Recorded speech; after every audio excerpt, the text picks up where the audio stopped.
Good afternoon, YouTube. Today I'm making this video, a interview with Rudy Giuliani, um, essentially going after the Bidens, which I consider to be way overdue.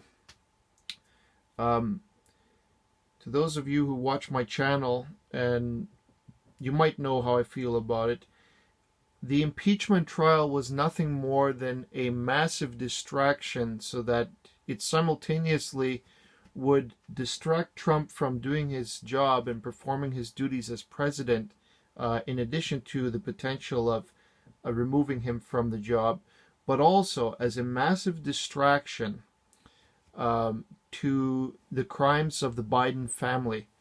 Joe and Hunter, in Ukraine at least, and other areas in which their hand is touched, are guilty of many corruption crimes. Not alleged, but actually guilty. Guilty. They get away with it because of their political position in government and for no other reason. And I really appreciate what Giuliani had to say here. So if you would just attend, I'll make it a short clipping from this video and then I'll comment again. Thank you for your attention. Some Republican senators on Capitol Hill pledging to press ahead with investigations into Hunter Biden and his finances after President Trump's impeachment acquittal last week. The president's personal attorney, Rudy Giuliani, has said he backs that effort. Mr. Giuliani joins me right now. Rudy, it's wonderful to see you. Good to see you. Thanks so much for joining us. You have two smoking guns on set with you right now. We're going to get to that in a moment. Yep. But give me your reaction first to the president's acquittal, the State of the Union, where Speaker Pelosi rips up the president's speech. How's the president doing post all of that? The acquittal, of course, was wonderful, but it never should have happened. I mean, he didn't do anything wrong. And I think over the next couple of months, you're going to see that what he did was perfectly justifiable. The amount of crimes that Democrats committed in Ukraine are astounding. And when you say investigate and call Hunter Biden, I mean, Joe Biden was the guy who did the bribe. And Joe Biden was the guy who took the bribe in order to protect Burisma. Which bribe? Tell me about which one. bribe We you want to talk about Iraq, we want to talk about Ukraine, we want to talk about China. Let's talk first. Every time Joe Biden was named point man, the Biden family made millions. As a prosecutor, that just doesn't compute for me. He's named point man in Iraq. The brother gets a $500 million housing deal. 4 days later, no housing experience. Ukraine, point man, the kid makes $8 million. And now they're looking at where the money went to Joe. The whole deal there was between the owner of the company and Joe, and it was to protect the company. And the reason he got the prosecutor kicked out is, remember they said that Hunter Biden was not under investigation by that prosecutor? Yeah. Well, I'd like you to look at this document that he unequivocally says, and this is around the time he was fired. This is February 18, 2016. He was fired in February 2016. Okay. It just reads very simply, Burisma Holding Limited and its director, Hunter Biden, are involved in corruption affair. And then it lays out a stone-cold money laundering situation that he was involved in for $14.6 million that went from, disguised as loans, from Ukraine to Latvia, Latvia to Cyprus, and then it came to the U.S.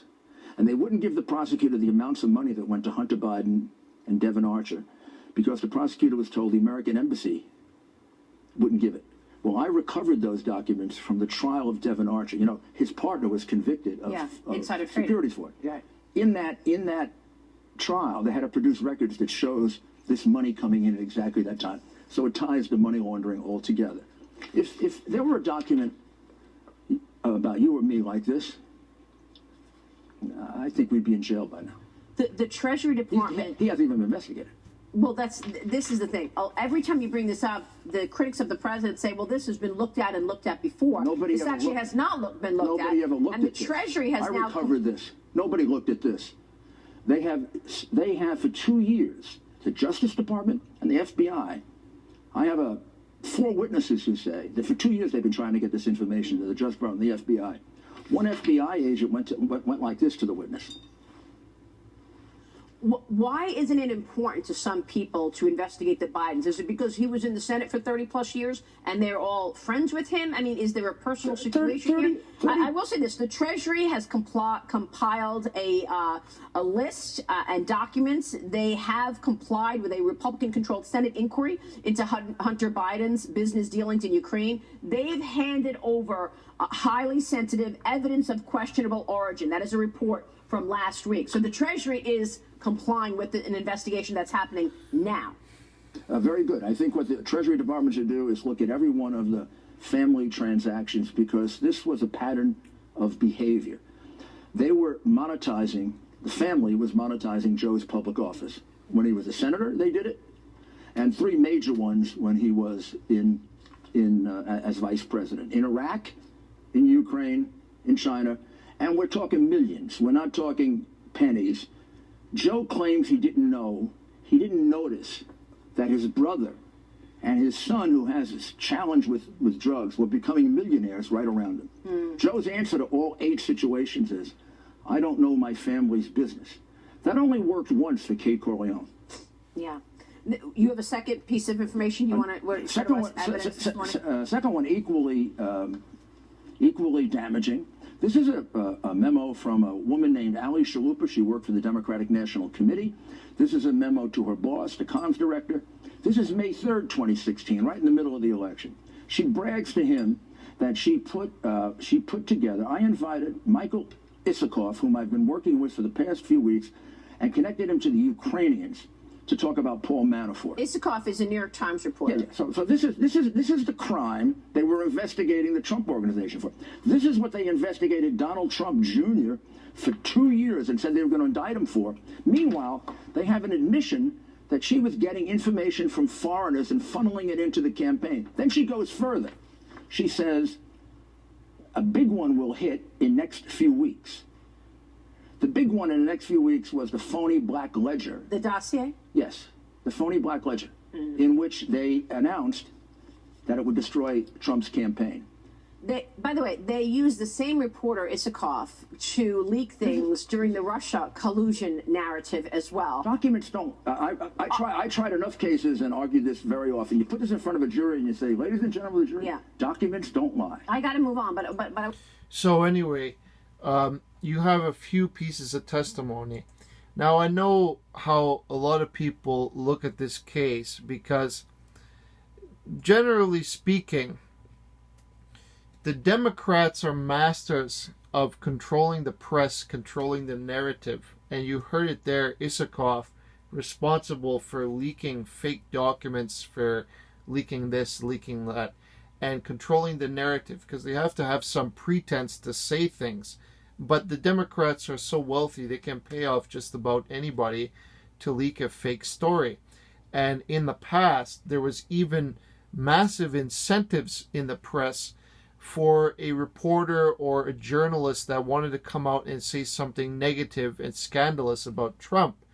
The more scandalous, the bigger the incentive. So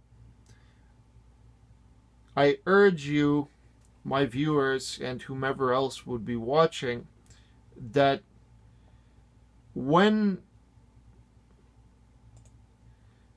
these guys get their hands on something, especially Joe, corruption follows inevitably. These people are the remnants of Obama and the damage that he did to the U.S. These two. So I look at the way the Democrats are handling the situation in any place where they've had responsibility. And it's true what Rudy Giuliani said. It's a disaster. Wherever they enter, wherever they leave, it's a disaster for the next administration to handle. It's a mess. In short speaking, it's a mess. A big corrupted mess. The one thing that you should know about the Democrats is, or at least the way that I want them to be remembered is, when they do something or accuse something, they themselves are always guilty of the most hypocritical stance taken. Whatever they accuse, that's the crime themselves that they made. And they're intimately knowledgeable about crime. So, to summarize this video, because I don't want to make it too long, will Joe Biden and Hunter Biden be held accountable? I think not. The reason is they have several things. As a tactician, you could say, not really a tactician, but as dirty politicians, they have other people that are probably willing to take payment to be the fall guy and take the heat for them, so to speak, take the prosecution for them. They'll come after Joe Biden, but they'll get somebody else that was guilty and so on. They'll never touch those people. They have so much power, even in this time. Nothing would make me happier to see both of them behind bars. And also, I'm a subscriber to the belief of the old Roman tactics, where if a federal official, you could say in those terms, I'm paraphrasing, breaks the trust of the people, or say they're stealing money or something, or they pass false judgment, the crime that which they commit is amplified in its punishment because of the multitude of people affected, and that's what I think should happen to them. Imprisonment for life would be nice. Because the problem is, in our time at least, and Trump was mentioning it many times, is that there's no accountability for crimes within Congress, within the Senate, or for Democrats, generally speaking. And when you study it, it's true. I had no doubt in my heart that the president was innocent of those crimes because, as you know, the evidence pointed that there was no crime committed, right? But because of the corruption going on behind Pelosi, behind Schiff, that corruption is the power of money, the power of favors, of influence, the promise that that they themselves will be in control, but there's a bigger power at the back, somebody influencing, and that power is the enemy of the U.S. Now, I don't like speaking in those kind of hypothetical terms, but I really mean it in that way, because they're unknown, so to speak. They don't have a face, but they're there because of the actions of these people. So, my hope is, eventually, Congress will return to Republican power, and then we might be able to get things moving, at least an investigation into the Speaker of the House, into Schiff, into the Bidens, into Obama, into Clinton, and many others. The fact that they can corrupt the power of those bodies, the authority of those bodies for their own games, is a deep issue within the states. And I wonder how Trump is going to prepare to resolve it. Surely in the election, there'll be a lot of discussions, I think, about these trials. And Trump will not focus on that point, but he will focus on his adversaries and how best to make them responsible for those crimes, because the media doesn't do enough to report how deeply corrupt that they are. And I just don't know. I don't know how they can be held accountable. Even if they're convicted, I still doubt it. Even if there was a trial put together or some kind of committee to make them answer for their crimes, it's difficult to put these people down. So, I thank you for your time and your attention, and I will watch this case unfold, and I hope for the best for the Republicans and for Trump. Hopefully things will turn out very nicely, and in time these people will pay for their crimes. Thank you for watching, and bye-bye.